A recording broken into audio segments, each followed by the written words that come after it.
Traveling is awesome, but one of the problems is there's no routine. Yeah. And of course, we're all used to our routines. If you work out, do yoga, you go on certain days because you know the people there and all that sort of good stuff. If you're eating, you've got your kitchen and it's full of all the things that you want.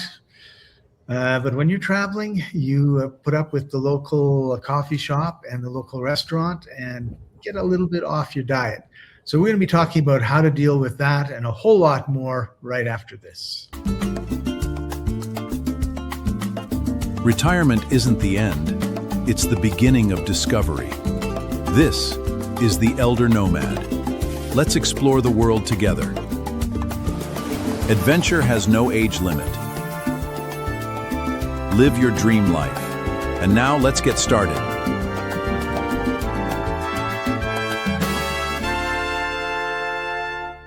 Welcome everybody. I'm Scott Paton, the Elder Nomad. Joining us as usual, Sua Truong from Vietnam. I am in Pachuca, Mexico. It is beginning of July, actually halfway through July almost. How are you doing, Sua? I'm doing terrific.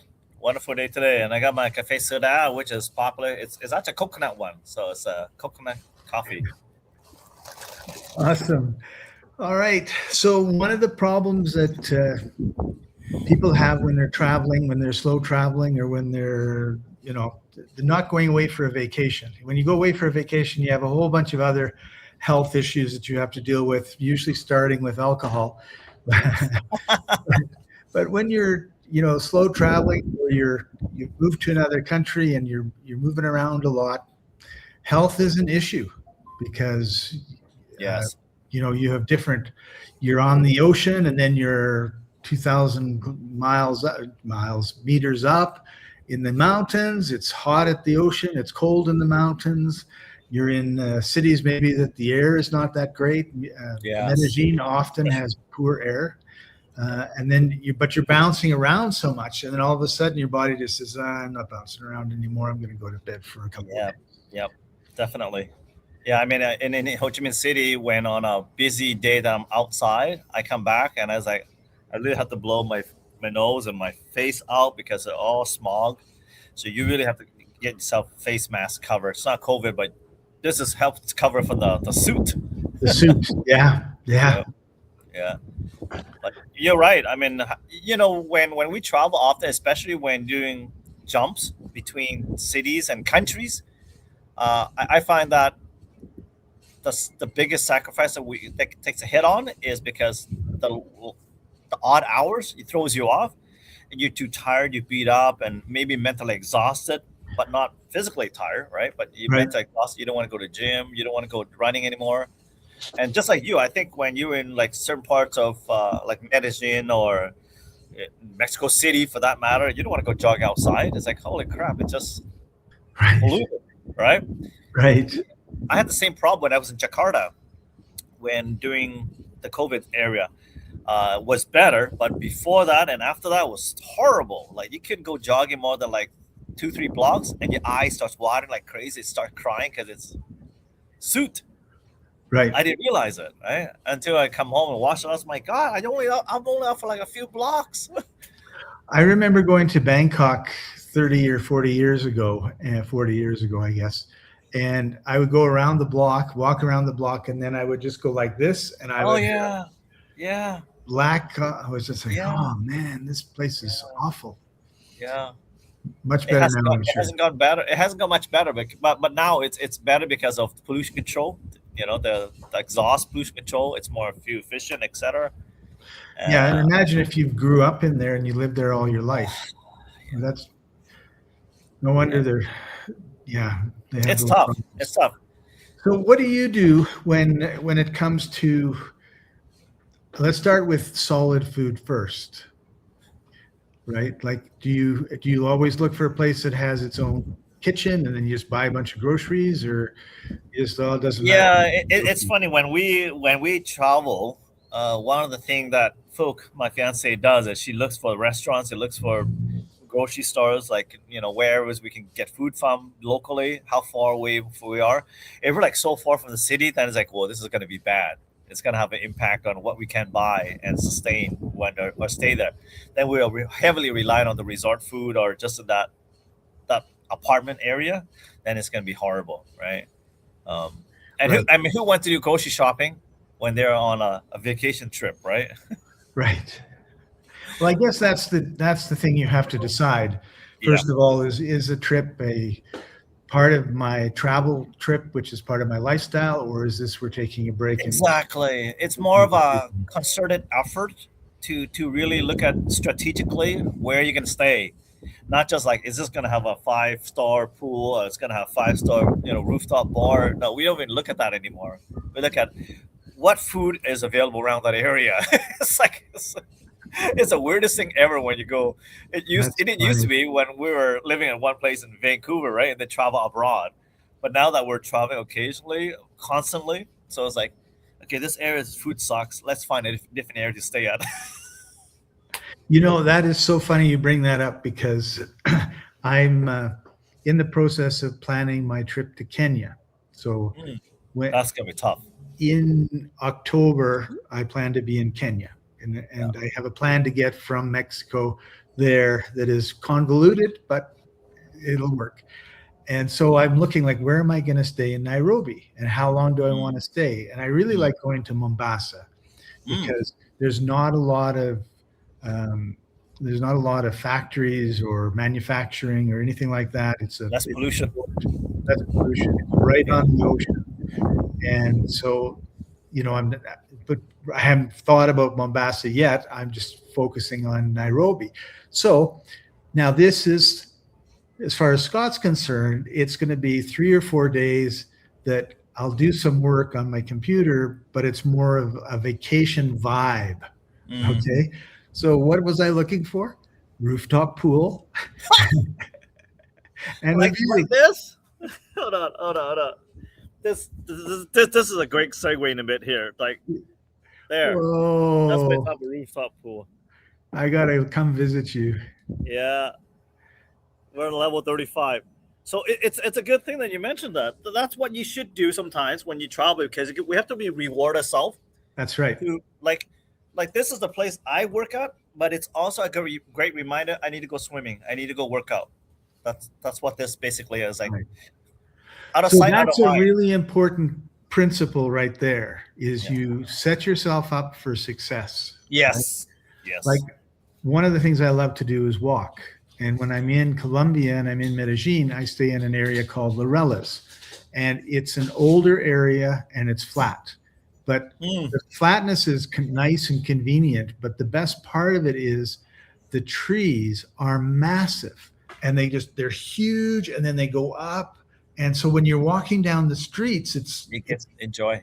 you can really enjoy it. And Yeah. because Medellin is the city of eternal spring, everybody that lives on the street level has pots or Oh, you nice. rarely have like a lawn divider. You probably like monsteras and Flowers and tropical fruits, bushes. tropical plants. Yeah, I Yeah, love it's that. I love that. really, really nice to walk around, right? So you have to sort of think, what sort of activities do I want to do and Mm. what can I do? Where can I do that, right? Yeah. I used to do a lot of yoga. I don't do it at all anymore. And and because of what you said, right? I'm 3 weeks here, 4 weeks here, 7 weeks there. I don't feel like I guess Stability. I don't have the stability and I don't have the habit, right? Yes. And I know people that they work out in the gym and they travel a lot. They go from gym to gym to gym, and they use the gym as a social thing where they go and they meet people at the gym. Mm. Well, if you speak the language, that's great. But, there's nothing worse than the yoga teacher explaining something to you in Spanish and you have no clue what to do. And then You can always have to the whole you can always class, have to translate. the whole class is there watching the teacher show me, I got to put my arm like this. And I'm like, oh, I am so embarrassed. You can always ask them, say, "How do you say I love you?" Yeah. Yeah. My dumbest question is, how do you say no in Spanish? So, okay. So this is great. Like you're looking for specific types of restaurants. And generally speaking, if you're not in a small under 10,000 person pueblo or town, you're Yeah. going to find some. I mean, that's the thing. Everyone's, oh, what's the food Yeah, you like? find a lot of local food, but it might not be to your liking, you Right. know? But there's so many restaurants that are just excellent restaurants. Yeah. They're everywhere you can find good restaurants. Yeah. And the beauty of like Facebook is you join a Facebook group That's for right. your Like town expat groups. Yeah. and you ask them like, where's a good place to eat? Now, when I'm traveling, a lot of my travel is very different than yours in that I'm looking after dogs and cats and fish. And I'm in a house. I'm in a home. I shouldn't say a Well, house. I usually just stay with beef and cow and pork, chicken, but if you like that. No, I'm looking after them. I'm not eating them.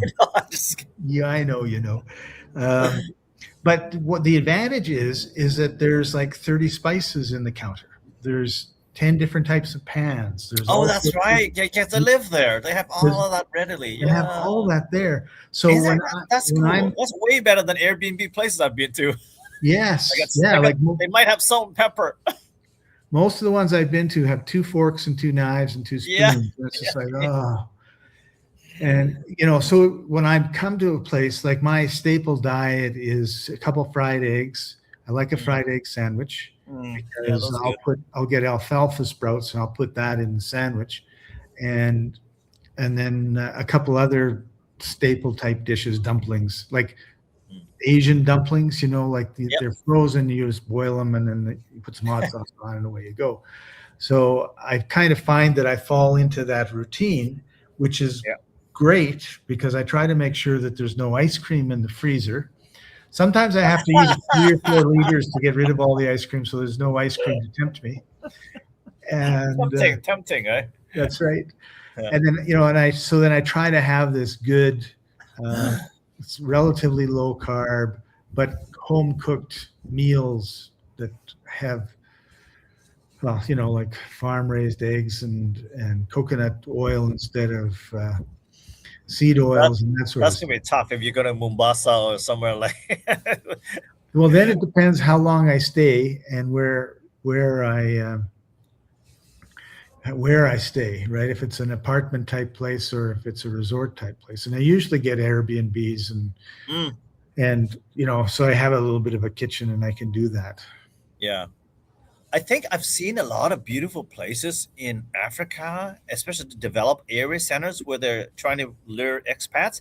And they have so many beautiful like apartment buildings with gyms and pools. Like, wow, that's amazing. Yeah. Not the Africa that everybody knows, right? There's a wide range, right? Yes. And yes, even in the same country, you can go from dirt roads and not really very nice to, wow, this is awesome. Yeah. And I can only imagine. Yeah. I mean, I think I've seen that in Cambodia. Like Cambodia is one of those way like to the extreme left, extreme right. Like you got really poor, like shanty little house that gets blown away. The next wind comes along. And then there's a rooftop pool with a rooftop bar and like just a block away. It's like very big. Yeah. Big there's huge differences, right? People are looking around. That's good. That I think, Scott, when I think you talk about the pet sitter and the benefit of that I can see is that you're living in somebody's residence and they have all that's available already. Yeah. Whereas myself, I usually choose Airbnb where they have a gym, so I can go work out in the gym. They have a grocery store nearby or 7-Eleven or Circle K type downstairs or nearby within the blocks. I can go get some groceries. Just like you, like find some dumplings I can cook in a microwave and oven that they have at the Airbnb, and just beats the hell of just grab food all the time, right? Or order like Uber food or skip the dish kind of. Right, and the culture also makes a difference. Like in Mexico, there's a lot of street food, and you're just watching them cook. I love that. Yeah. So, and I know in Malaysia and when I was in Bangkok, I saw lots. Ooh, there's one of your guy that you're taking care of right now, right? Yeah, doesn't say a word all day, and then I want to record for half an hour, and he barks the whole time. Oh no! I went out That's now. that's part of the challenge. Yeah, I Uh, get that.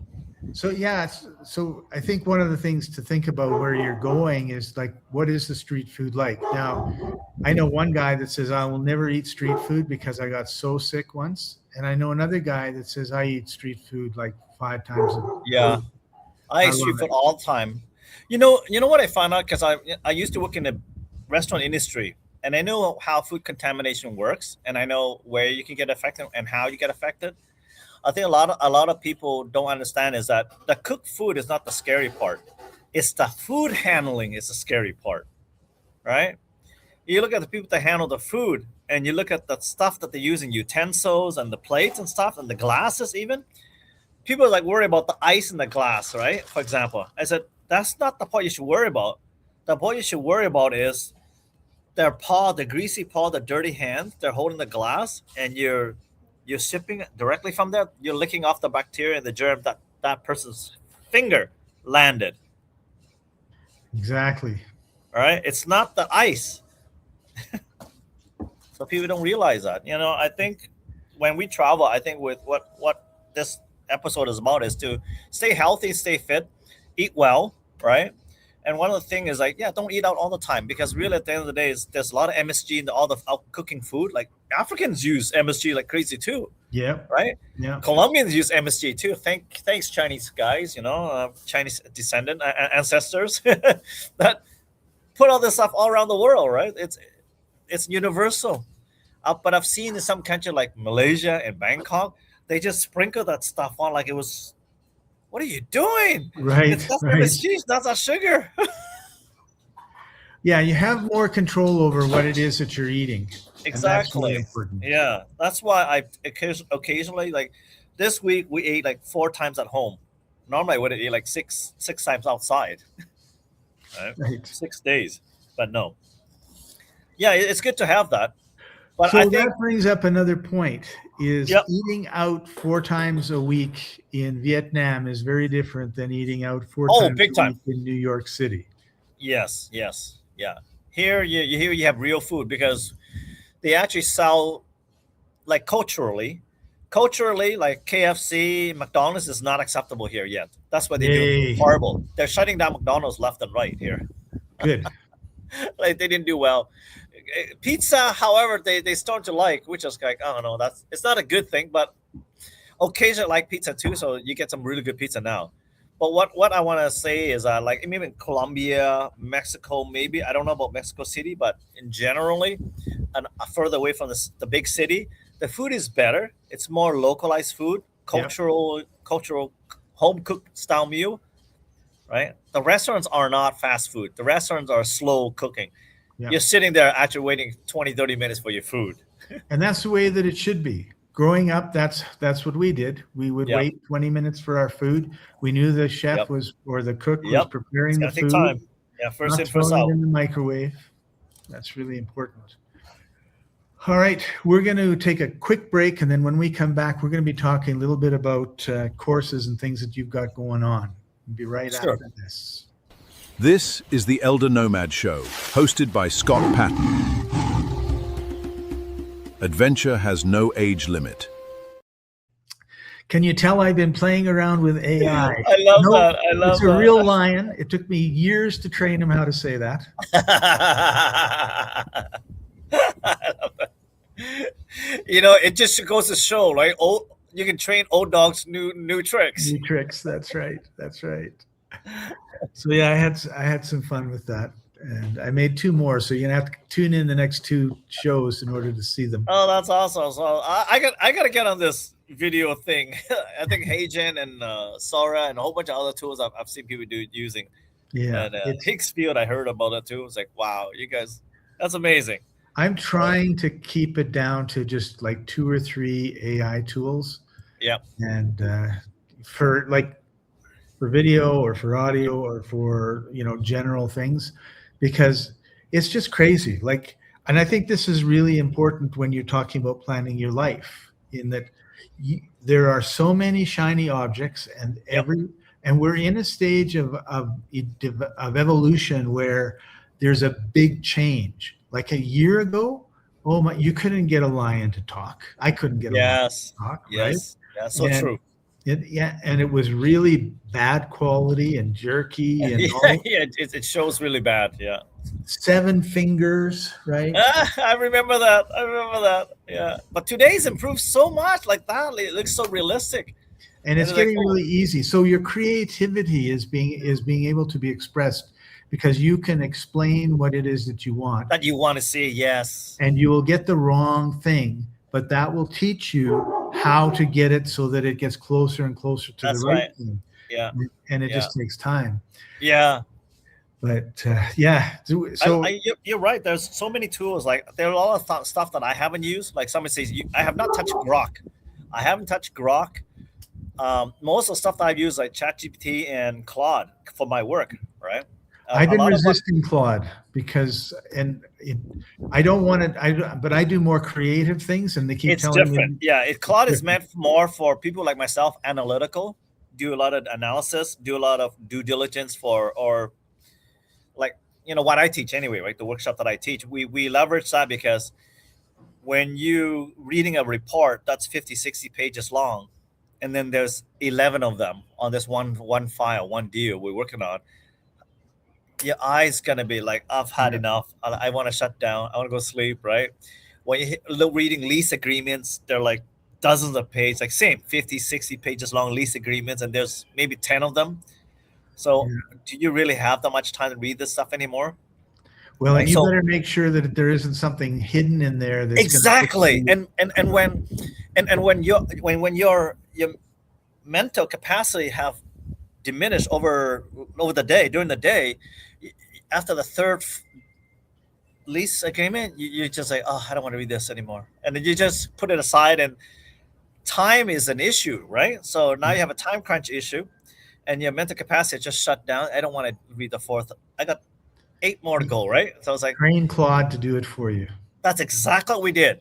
So we used Claude to train a whole bunch of different agreements that we had in the past, different reports that we have in the past, and then we red flag. We train. We say, look at this section. Red flag these certain terms, certain phrases, and then on the new one, we just randomly choose one and see if it can catch it. And it Right. does a really good job at that.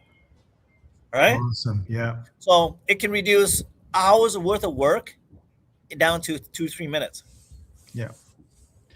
So, Sua, one of the things that we constantly get asked about, and is really one of the focuses of the show, is like, how can you have your own business or make money or be a remote employee when you're and travel the way that we want to do that. And thankfully, the technology has really opened up opportunities that weren't around for a long, long time.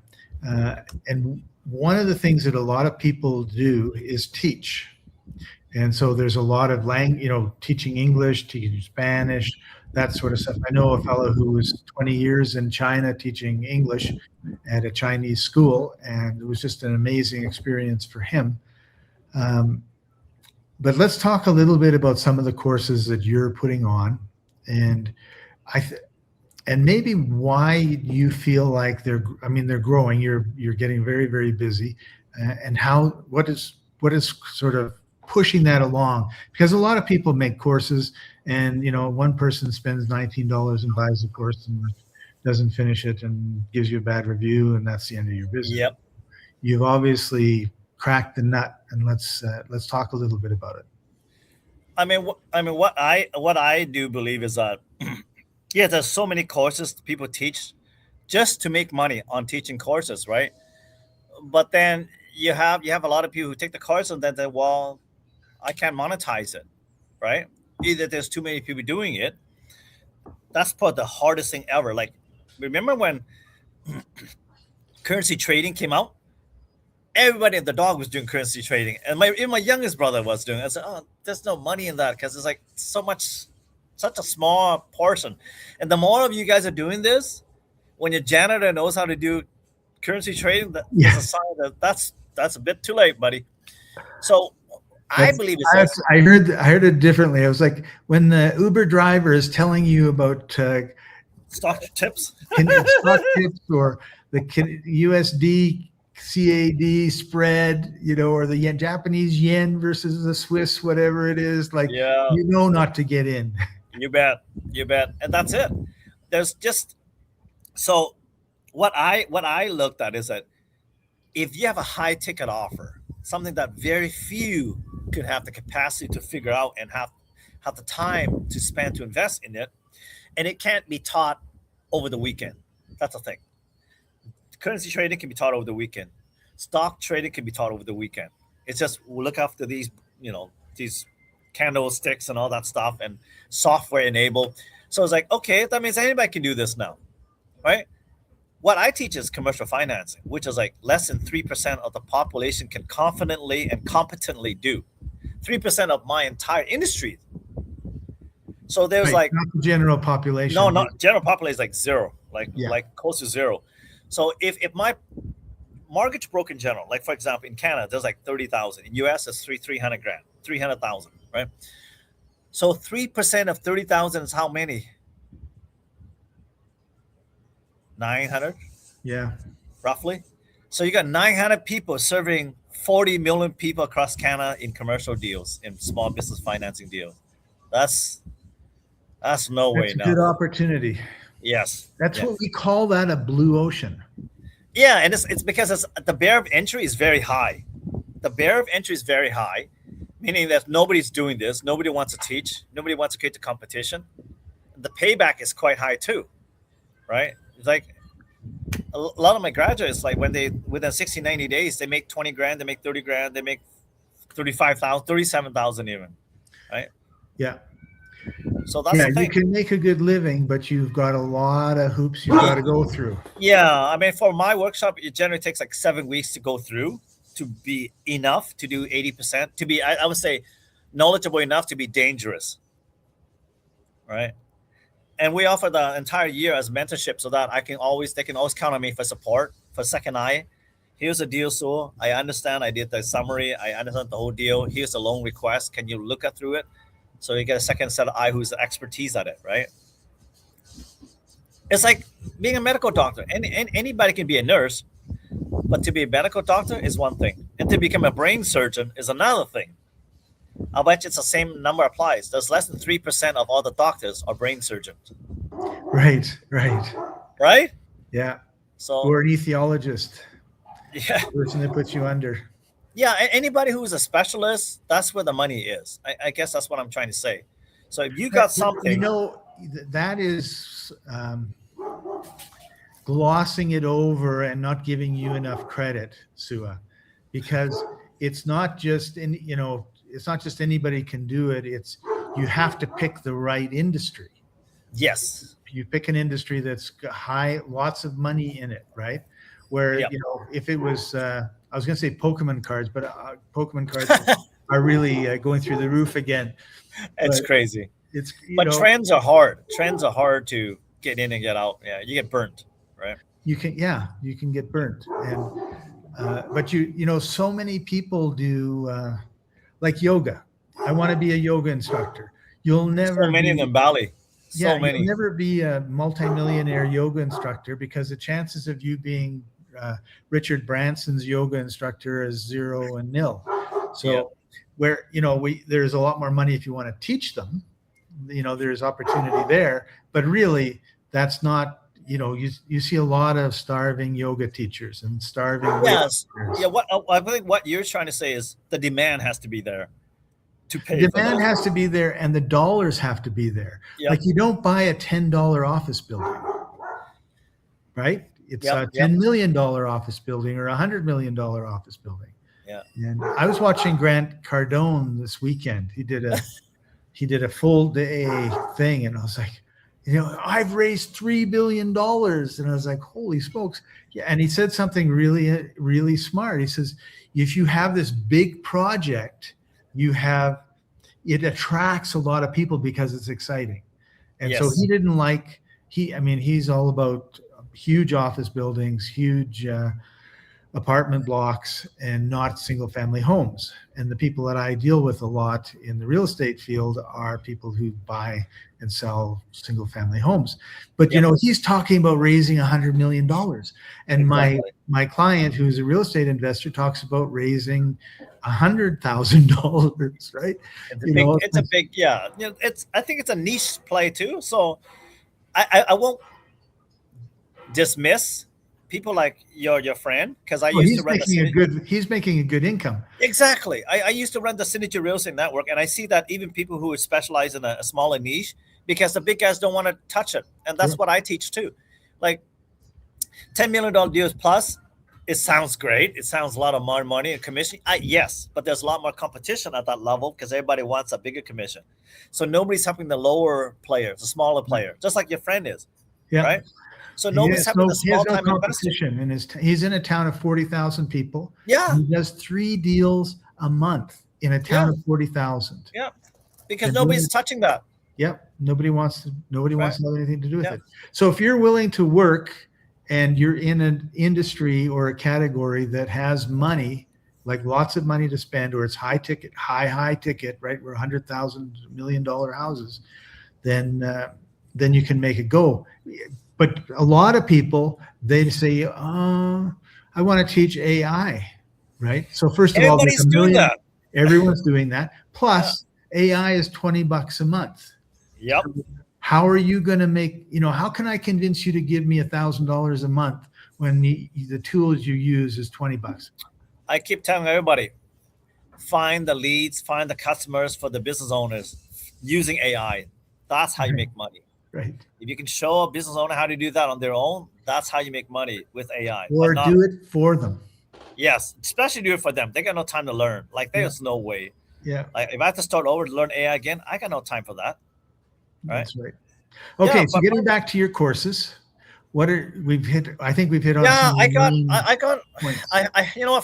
For people who is seriously in or just want to look at the workshop that I have free workshop, and you know what? I'm gonna, if I can post the link here. Where's the chat? Man, I'm getting used to this. Trying to get used to this stream. Is it Commercial Financing Mastery? No, here it is. I'll put it in the chat for you. It's a CFMCapitalAcademy.com. That will give you a link to sign up for the 90-minute workshops. That'll give you introduction about what commercial financing is, small business lending is, and how you can get involved in it, whether it's for you or not. Because some people, maybe it's not for you, but at least you know how to do it, right? At least you can figure, okay, this is not for me. This is how easy it is. Jeez. All right. So everything is hard when you don't know how to do it, and everything is easy when you know how to do it in your sleep. Exactly. And in our industry, it's like I'm lending out other people's money as if it's not mine. Right. It is the easiest thing to do. Yeah, it's not your money. That makes it even better, right? Yep. So I got $250 million to lend out this week. Anybody wants to borrow some money? You got to qualify for it, but I have money. I have access to capital. I got to deploy. Nice. Right? Yeah. I'll ask you another time how you find all that money to deploy. There you go. All right, Sua. Any last words before we head off?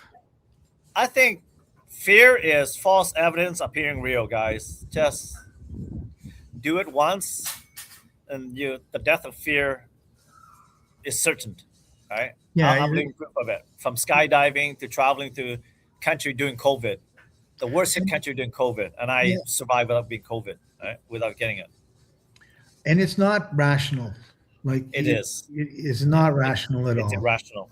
Yeah. It's just like, and I mean, there's no getting. It's not about getting rid of the fear. I think it was Susan Summers had a book, Feel the Fear and Do It Anyway, or something. Yeah, it's gonna be there anyway. You might as well do and enjoy it. I mean, look at Scott. He goes all over Africa. You think he'd be chewed up by now with hyenas chasing him, right?